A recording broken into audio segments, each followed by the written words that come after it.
Guys, आज का topic bitcoin है। What is bitcoin? बिटकॉइन क्या है? बिटकॉइन एक डिसेंट्रलाइज्ड क्रिप्टो करेंसी है जिसको इस तरह से मान सकते हैं। मेरे पास अगर बिटकॉइन है तो हम किसी दूसरों को पास भेज सकते हैं बिना बैंक की मदद से। बिटकॉइन संतोषी नाटामोटो के द्वारा 2009 में बनाया गया था। की फीचर अबाउट बिटकॉइन।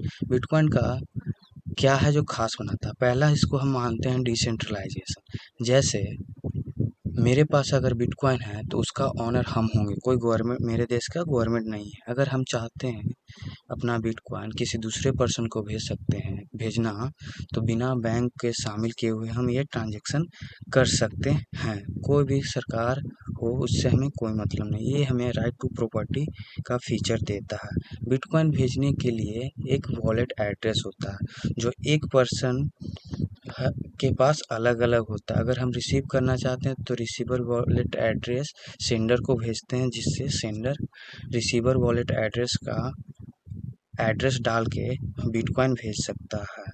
बिटकॉइन की का नेटवर्क बहुत सारे नोड से मिलकर बनता है जो छोटे छोटे कंप्यूटर होता है, जिसको कोई भी गवर्नमेंट शट डाउन नहीं कर सकता, और इसका ट्रांजैक्शन ब्लॉकचेन पर लोड हो जाता है जिसे कोई डिलीट नहीं कर सकता है।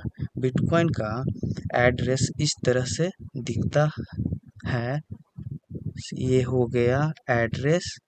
दूसरा की फीचर है लिमिटेड सप्लाई। बिटकॉइन का सप्लाई ओनली 21 मिलियन ही है, जो कि 2024 में ही 19 मिलियन माइनर के द्वारा माइन कर लिया गया ऑलरेडी है।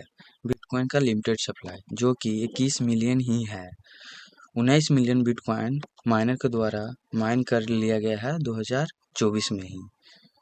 अगर 21 मिलियन माइन हो जाएगा तो नया बिटकॉइन मार्केट में नहीं आएगा, जिसके चलते बिटकॉइन का प्राइस हमेशा देखा गया है इनिशियल फेज जब 2009 में बिटकॉइन बना था उससे अब तक बढ़ते ही जा रहा है। जैसे मान लेते हैं 5, ये गोल सर्कल है जिसको मान लें आप बिटकॉइन अगर 5 है तो भविष्य में अगर 5 ही पूरा मार्केट में आ गया तो 6वां बिटकॉइन नहीं आएगा। यही इसको स्टोर ऑफ वैल्यू भी बनाता है।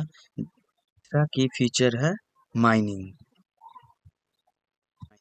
नया बिटकॉइन बनाने के तरीका को ही माइनिंग कहते हैं, जिसके लिए हमें मैथमेटिकल प्रॉब्लम को सॉल्व करना होता है, और इस प्रॉब्लम को सॉल्व करने के लिए बहुत महंगा मशीन की ज़रूरत होती है जिसको कहते हैं माइनिंग मशीन, जैसे कि बिटकॉइन माइनर, और सीपीयू और जीपीयू के थ्रू भी माइन किया जा सकता है।